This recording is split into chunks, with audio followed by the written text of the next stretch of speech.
Bonjour, je vous remercie beaucoup de votre invitation au lycée français de Madrid. Bon, je vous avais répondu bien sûr que je ne pourrais pas venir en chair et en os, d'abord pour des questions de temps naturellement, mais aussi pour des questions d'engagement écologique. Je crois que ce type de déplacement ne serait plus raisonnable aujourd'hui. Je vous avais promis une petite vidéo et vous m'avez demandé de la réorienter bien sûr vers la crise du coronavirus que nous traversons, puisque je m'enregistre aujourd'hui le 23 mars 2020. Je vous comprends et je vais le faire, mais je voudrais en introduction rappeler que je ne pense pas que ce soit très bien de le faire.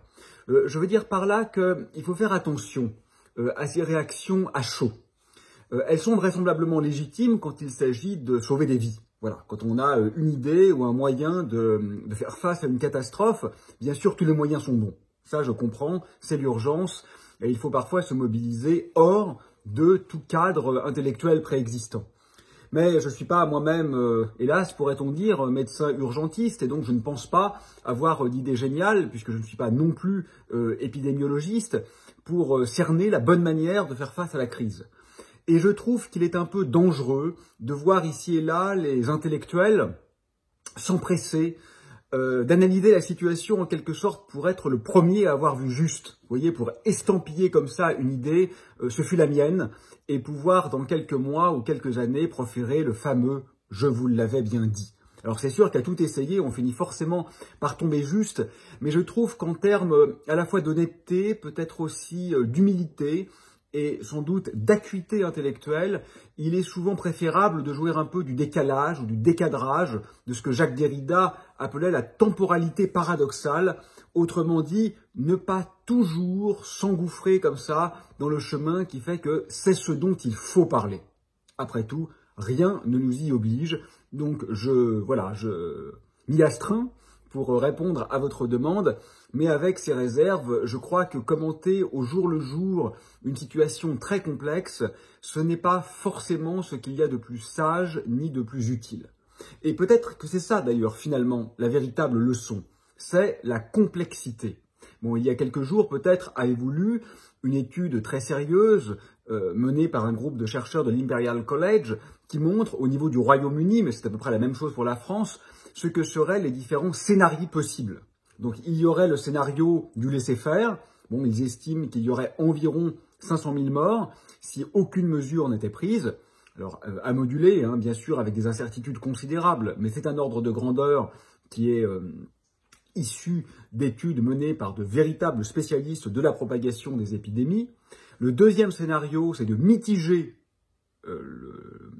la propagation de la maladie, autrement dit de la ralentir, sans changer le nombre de personnes touchées, de façon à désengorger le système de santé. Alors ce faisant, naturellement, il y a moins de victimes, mais il se trouve que le nombre de victimes n'est pas énormément inférieur. Il est inférieur, mais pas du tout d'un facteur 100, parce que même sous scénario de mitigation optimale, les hôpitaux restent quand même engorgés et au niveau du Royaume-Uni, ils estiment qu'il y aurait environ 8 fois plus de personnes nécessitant des soins urgents que de lits disponibles. Donc, on ne désengorge pas réellement.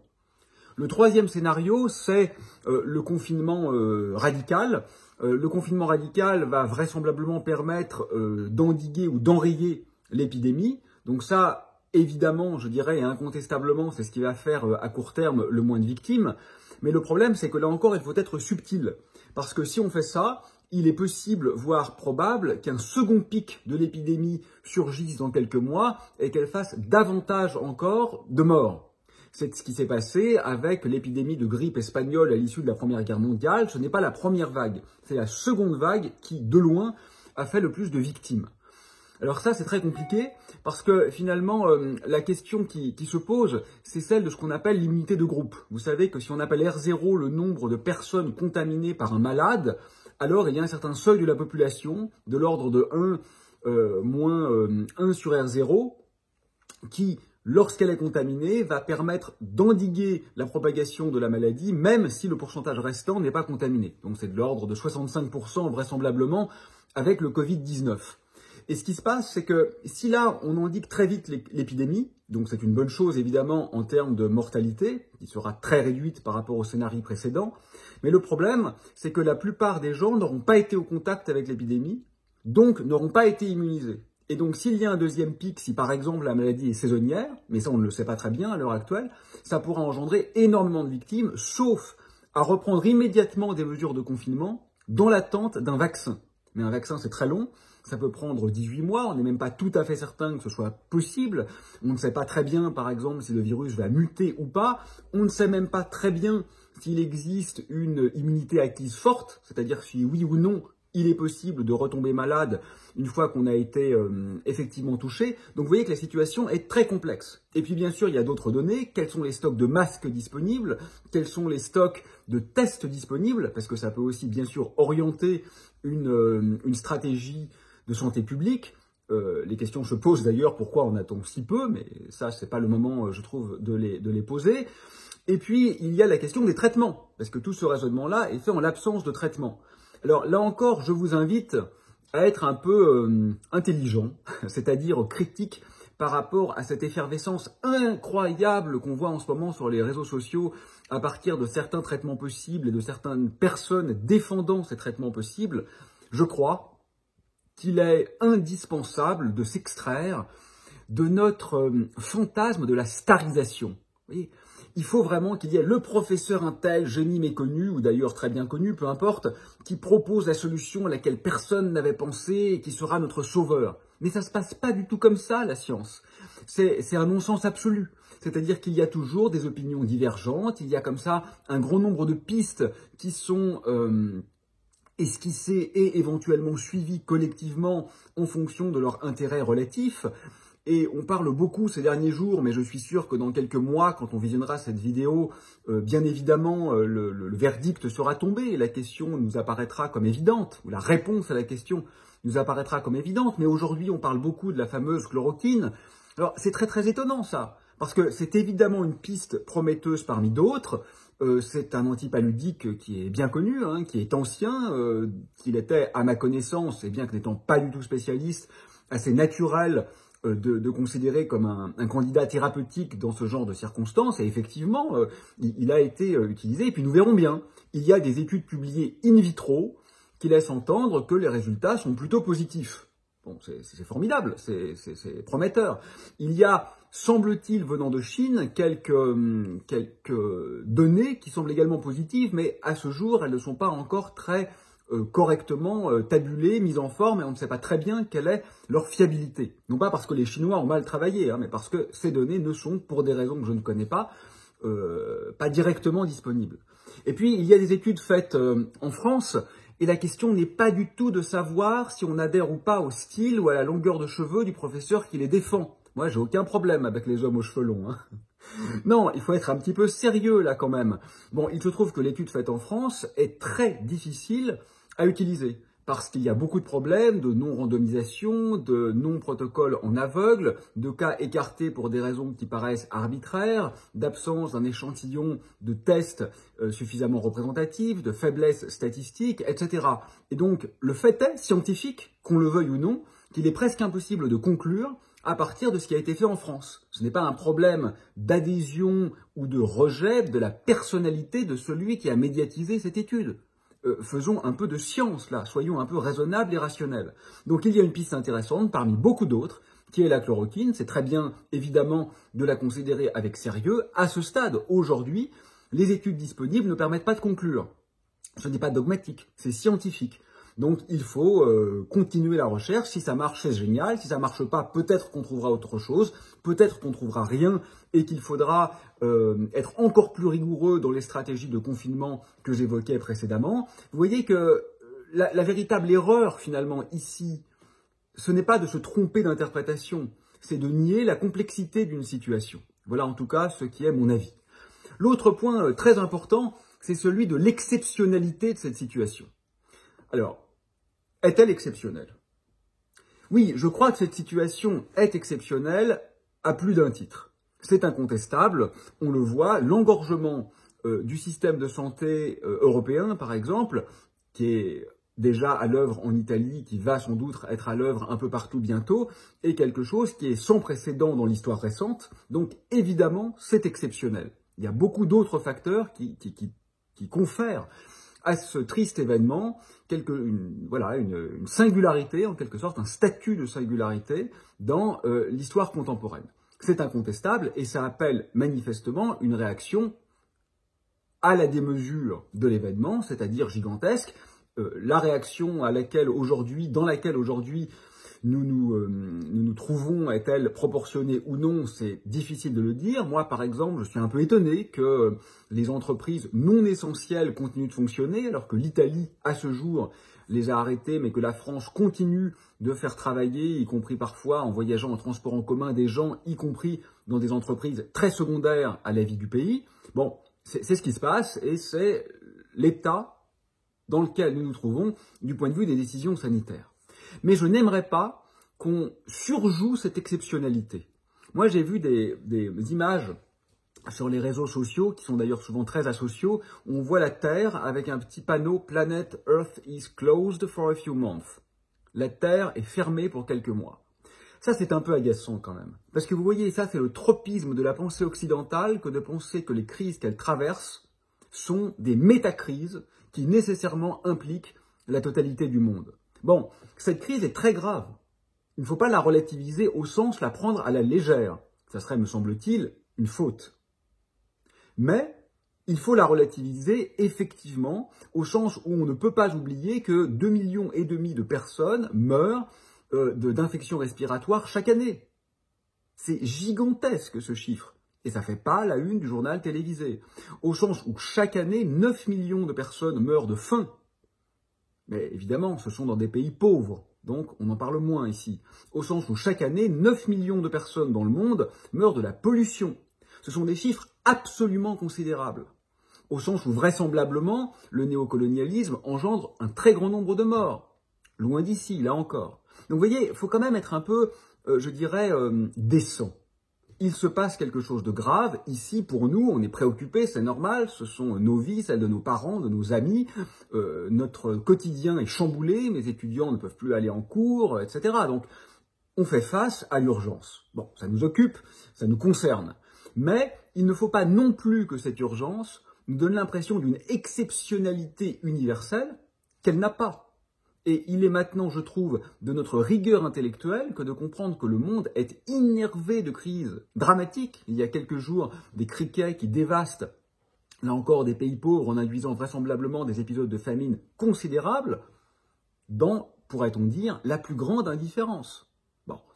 D'autant que la crise que nous traversons en ce moment pourrait effectivement devenir aussi une crise absolument catastrophique dans les pays moins riches, eu égard bien sûr à la plus grande fragilité du système de santé, et là ce sera effectivement une catastrophe planétaire. Mais nous n'en sommes pas là, nous verrons bien, et je crois qu'il serait peut-être temps d'évaluer les situations un peu au-delà du prisme de l'immédiateté de leur effet sur les locuteurs, c'est-à-dire en l'occurrence sur nous. Et puis finalement, la seule leçon que l'on peut tirer dès maintenant, avant d'attendre la fin, c'est quand même notre inconséquence. Bon, on ne peut pas raisonnablement tout faire pour détruire l'hôpital et les services publics et s'étonner qu'ils fonctionnent moins bien. Voilà. Donc il y a quand même un moment, on peut aller applaudir à sa fenêtre à 20h les médecins, à deux conditions à mon avis, c'est d'adjoindre au personnel médical tous les invisibles, là, tous ceux qui travaillent en ce moment pour nous, y compris la caissière ou le caissier du supermarché, y compris la nettoyeuse ou le nettoyeur des rues ou des hôpitaux. Tous ceux en ce moment qui travaillent doivent aussi, je crois, être salués. Et puis surtout, à condition de se rendre compte que nous n'en arrivons pas par hasard à cette situation catastrophique et qu'on ne peut pas soutenir une politique de destruction du commun, et effectivement appeler, scandaliser à un meilleur commun lorsque nous en avons besoin. Ça n'a aucun sens sans anticipation. Et l'anticipation, c'est très exactement ce dont nous sommes incapables. On le voit bien sûr avec la métacrise écologique, qui sera bien plus grave, sans aucun doute, que la crise du Covid-19, qui est annoncée par tous les spécialistes compétents, qui fait l'unanimité chez les gens qui ont étudié la question et qui ont les connaissances biologiques, climatiques pour comprendre ce qui se passe.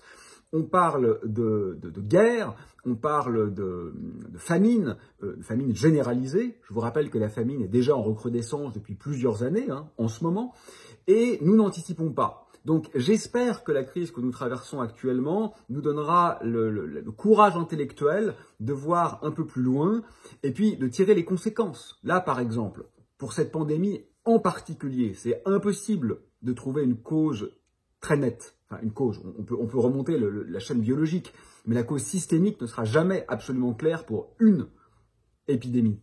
Mais globalement, les spécialistes montrent aujourd'hui que vraisemblablement la fonte des espaces de vie pour les animaux qui est incroyablement rapide et qui fait que des espèces jusqu'alors séparées commencent à se toucher, est en train de contribuer effectivement à l'émergence de nouvelles pandémies parce que les agents pathogènes passent beaucoup plus facilement la barrière des espèces.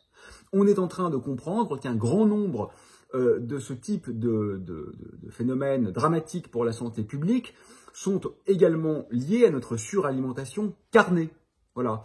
Non seulement parce qu'en ingérant de la chair animale, c'est souvent de cette manière que les pandémies se déclenchent, mais aussi parce que, d'une façon générale, l'élevage industriel développe en quelque sorte l'émergence de bactéries qui sont antibiorésistantes du simple fait qu'à l'échelle mondiale, la majorité des antibiotiques utilisés sont aujourd'hui utilisés pour le bétail.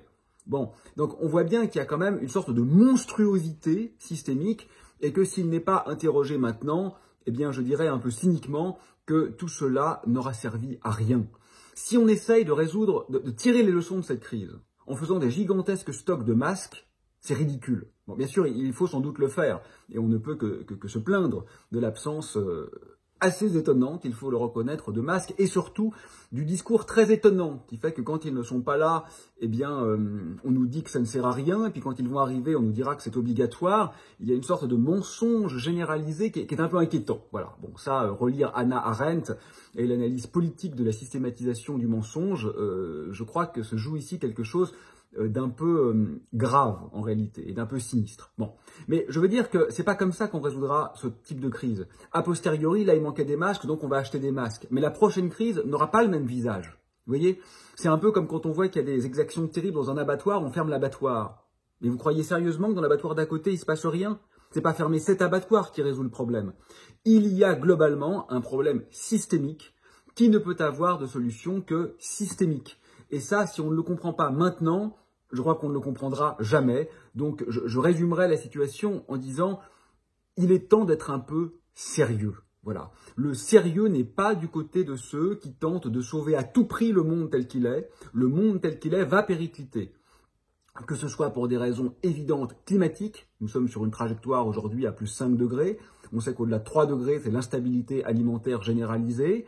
On sait que sur la trajectoire actuelle, à la fin du siècle, 76% de la population mondiale sera soumise à des canicules mortelles. Je ne parle pas d'inconfort là, je parle de canicules potentiellement mortelles.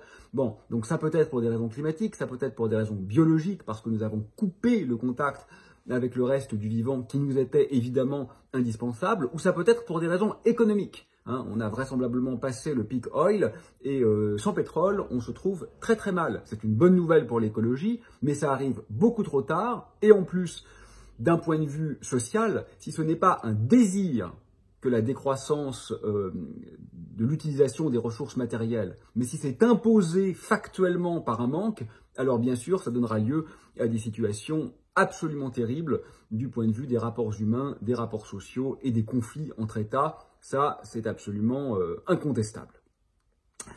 Voilà, donc je pense qu'il est temps de réfléchir un peu, de revoir peut-être notre rapport à la nature. Ce n'est pas une lubie d'écologiste doudingue ou de hippie avec sa marguerite dans la bouche, c'est un problème rationnel factuel. Nous avons fait une erreur scientifique, éthique et esthétique en pensant que la nature était une simple ressource. Voilà, ça c'est, je crois, ce qu'il faut méditer aujourd'hui, sortir de la réification du vivant et d'ailleurs du colonialisme factuel et intellectuel qui concerne également les autres humains et pas seulement les animaux, penser ce qu'anticipation veut dire et comprendre aussi qu'une crise peut exister quand elle ne nous touche pas directement. J'ai donné l'exemple tout à l'heure du nombre incalculable de morts à l'échelle planétaire qui passent dans le bruit de fond pour nous, dans les pays occidentaux, alors qu'il est littéralement impensable. On n'a pas besoin d'attendre le Covid-19 pour savoir qu'un enfant meurt de faim toutes les 5 secondes.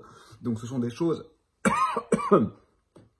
absolument monstrueuses qui sont d'ores et déjà là. Et du point de vue écologique, c'est pareil.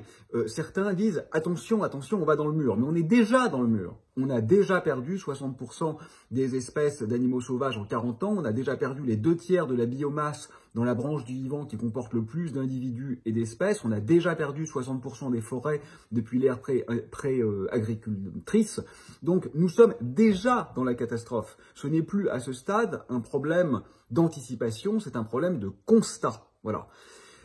Donc j'espère que nous allons devenir un peu sérieux, que nous allons interroger également cette culture de la gestion, qui fait qu'aujourd'hui, finalement, on ne cherche plus à faire, on cherche à satisfaire à des indicateurs arbitraires que nous avons inventés. C'est absolument consternant et c'est une gangrène. Et moi, je crois qu'en fait, c'est là un des principaux responsables d'un des grands nombres de tourments que nous traversons. Et je vous invite là aussi à y réfléchir et à faire preuve de votre sagacité intellectuelle face à cette culture littéralement gestionnaire qui fait, si vous voulez, que ce qui compte aujourd'hui, ce n'est pas de réussir une découverte, ce n'est pas de réussir une guérison, ce n'est pas de réussir un progrès, ce n'est pas de réussir quelque chose qui a du sens en tant que tel. Ce qui compte, c'est de donner l'illusion de faire, c'est de cocher la bonne case dans le tableau Excel qui sera rempli par le manager à tous les niveaux, je dirais, jusqu'à la présidence en quelque sorte.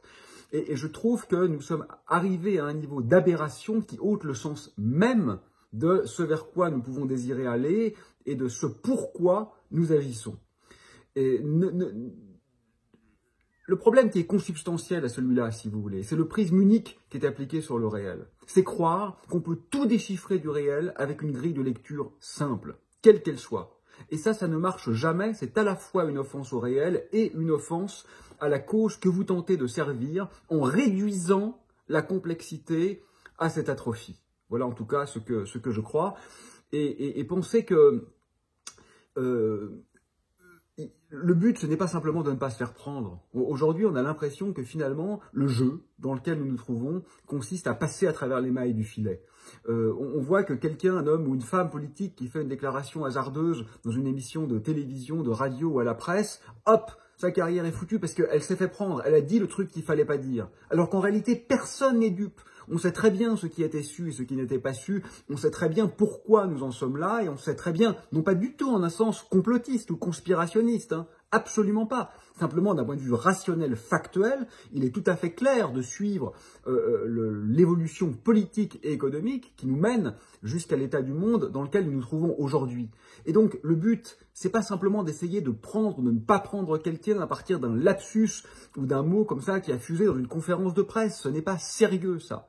Maintenant, je crois qu'il faut travailler la véridicité de la crise, faire preuve d'un peu d'honnêteté, mais aussi peut-être d'ailleurs de radicalité, parce que le mot radical est souvent employé dans le contexte contemporain d'une manière péjorative, mais en réalité, la radicalité, étymologiquement, c'est pas du tout péjoratif, c'est au contraire l'acuité de la compréhension du processus, et on ne peut pas considérer qu'un certain nombre d'actions de dénonciation de l'état catastrophique du réel, fût-elle un tout petit peu musclée, relève d'une insupportable violence, alors que le système actuel qui est en train littéralement d'annihiler la vie sur Terre, puisque nous sommes dans la 6e extinction massive, avec ou sans le Covid-19, lui, en revanche, relèverait en quelque sorte de l'état naturel du monde. Ce n'est pas vrai, il faut repenser la contingence et il faut travailler les hiérarchies, en particulier les hiérarchies